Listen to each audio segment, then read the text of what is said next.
When I hunted in Nebraska, I met a guy through John, and we went in there.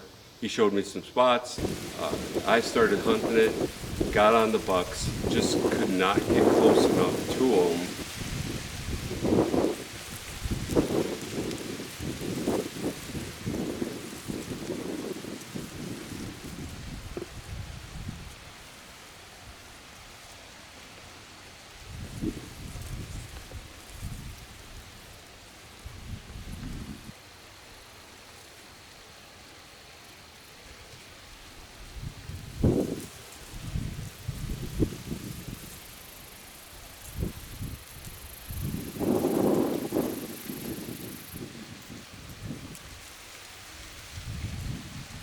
I know a lot of you thought I could have snuck up on them, but it just wasn't possible at the time.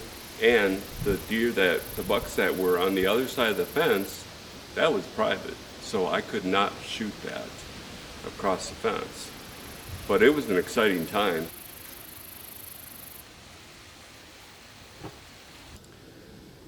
I probably hunted maybe 3 times a week between being manager of beast gear at the warehouse and my regular job. It was hard for me to get out a lot, so I did get on a few bucks, was able to hunt a little bit, but nothing really just connected in the early season. I looked for, obviously, sign. I looked for rubs, scrapes, and we had cell cameras out, and we were able to find out their patterns. My strategy in Wisconsin, in this area, we put up a few cameras. Through those cameras, we got some intel. We went in further and we did some scouting outside of the cell cameras, and we got to know where their patterns were. We got to know where their beds were, and we based our hunting off of that data. Now, they did move a little bit from those areas, but I was able to go in and see it during rut, what they were doing, especially one buck. It's about noon. Doing an all-day sit here. Yesterday, when I was here, I didn't have the camera off the arm, so I couldn't get. But the buck walked this way and came to the point and walked off the point, so I couldn't get the camera on it. But you saw the little 4-pointer that came through here. And then this morning, I think I got the doe on camera going this way, but then she winded me down here and then ran back south. And then just like a half an hour later, a small 4-pointer. We have another camera over there in the center. He showed up on there, and that's what prompted me to look at that camera, because I saw him kind of running this way to the east. So hopefully that buck, instead of coming this way, he was on my camera the night before last. He was going right down this way. So I'm hoping he comes in this area so I can ambush him.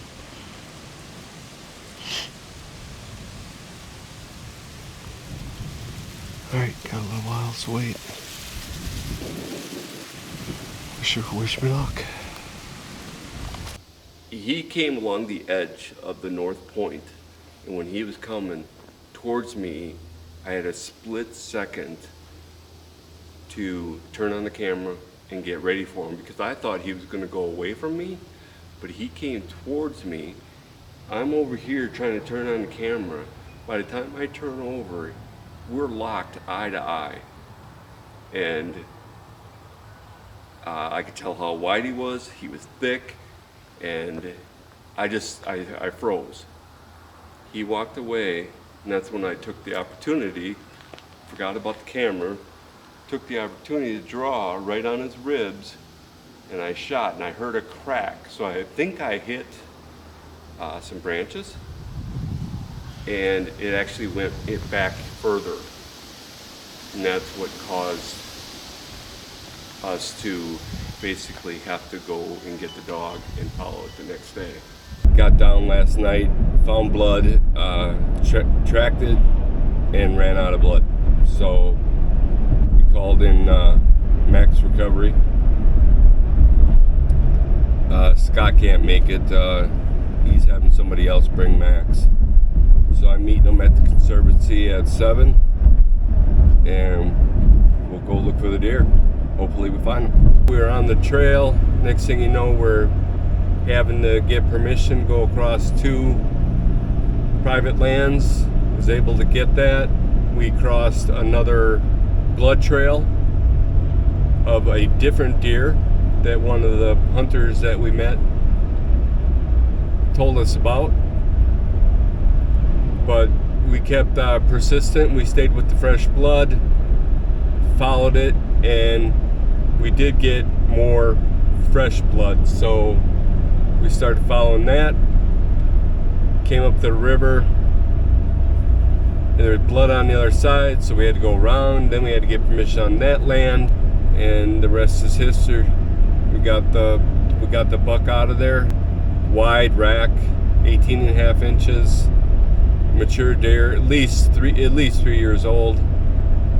Super excited. I'm actually it's 3 o'clock in the afternoon. We started at 7, so I'm gonna get this to the butcher.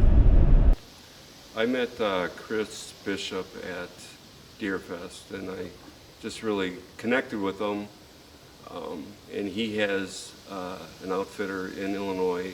It's called Buck Chasers, and he was telling me about just the huge deer that he's got there on his leased land, and I wanted to see what it was all about. So I signed up with him for 1 year and went down there, and it was great. I enjoyed it. The pressure was off of me on where I had to go looking. Yes, he did have them scouted out, but it was relaxing for me, and I got a chance to shoot at a big deer. And with my schedule between 2 different jobs and Dan bugging the hell out of me, I just don't have a whole lot of time like these guys do. So I wanted to go down there, and I've been going there ever since. Very first set I went in, and it actually really sucked because the farmer across the way was cutting down corn, and I'm getting waves of dirt in my face and stuff. So that was just, the first couple days were non-productive for all the hunters there. And then it kind of picked up. We started seeing rut activity. Then Chris put me in a spot which was absolutely beautiful. It was a bluff area to the left, bluff area to the right, and a river in front of me. It was just a perfect spot. And I sat there all day and I didn't see nothing. So I'm about the 3rd day in. Went out in the morning and I shot a doe. Got that one in a farm setting, but that was cool.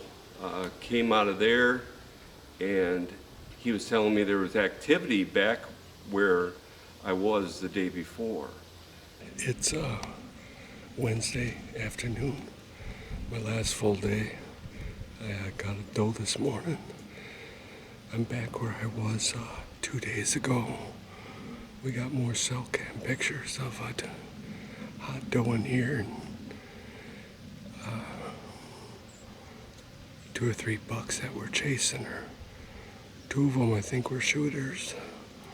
One was gaffed by another deer, that's what we think. But he should show up over there in the grass. I'm not sure they may come down that way. But I'm off that creek again. It's a really nice spot. Hopefully that hot doe will come down off the bluff this afternoon.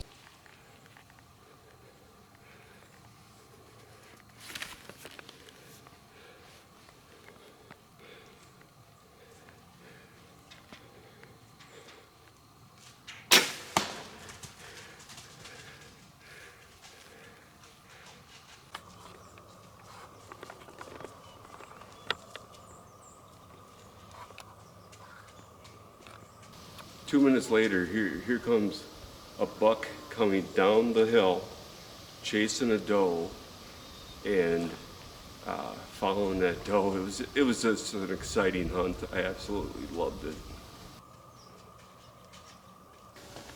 And I actually shot low, but the buck, actually, if you watch the video, he dropped into the arrow. And we didn't know how good the hit was. We had to wait until the following morning to go in and get him.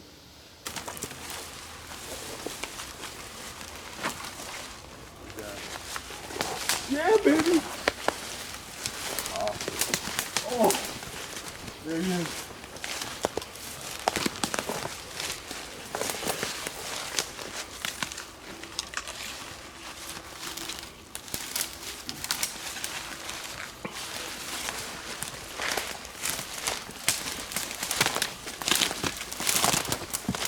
It was one of the most amazing hunts I've ever done.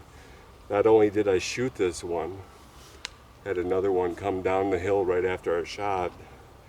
Big 8 going after a doe. Very exciting hunt. Now you had a heck of a day yesterday. Yes. Like crazy. Yes. Congratulations, buddy. Thank you. Thank you. Appreciate it. Yeah, easily hit 150, right? Oh yeah. Yeah. 125. 125 all day. Thanks, buddy. Appreciate it. Hey, these are the great guys that came along. Dave, Jeff, JW, Carter, Tony. Great guys. Opening day, gun came in Wisconsin. This area that I chose was what I felt was a hub of where there were a lot of does, plenty of bucks that were funneling through here. So went in from right before light, and I had some doe come in probably, I believe it was around 9-10 o'clock.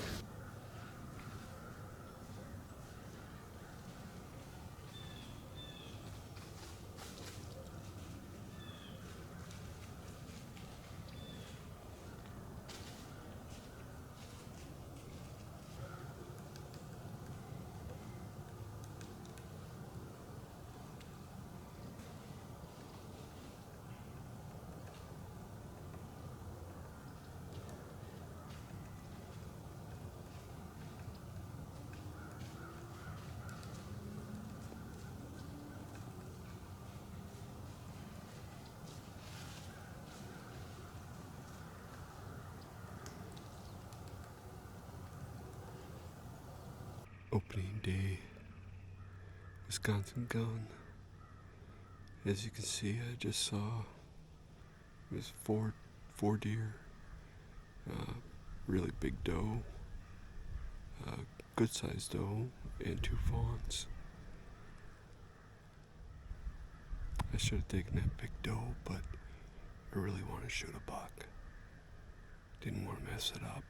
Probably about 3 o'clock, buck came through. I went up to glass it, and I saw what I thought was a good size 8.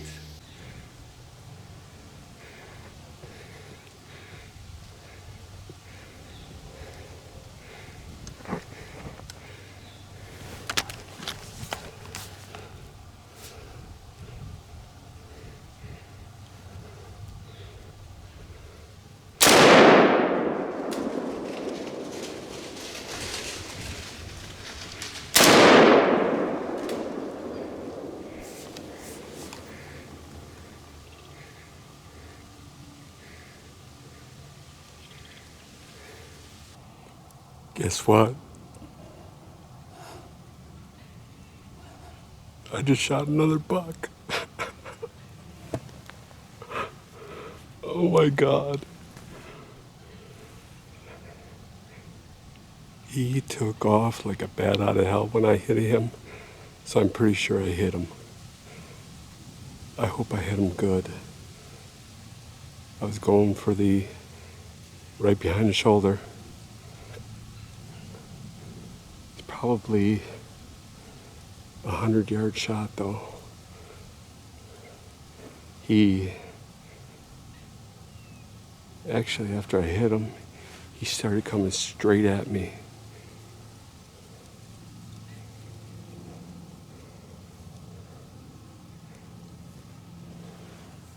And all of a sudden he took off and went north.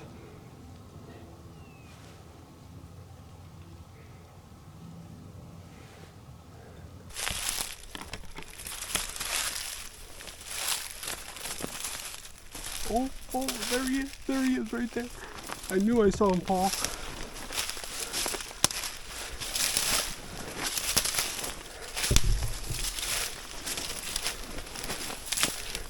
Oh, he's a little guy.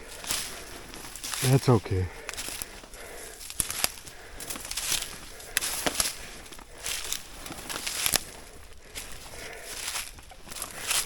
Oh, it's still another buck though. He's a little guy, but I'm okay with it. Beautiful shot. He looked better. He looked bigger than that when I brought him up in the binoculars. Oh well, it's still gonna work.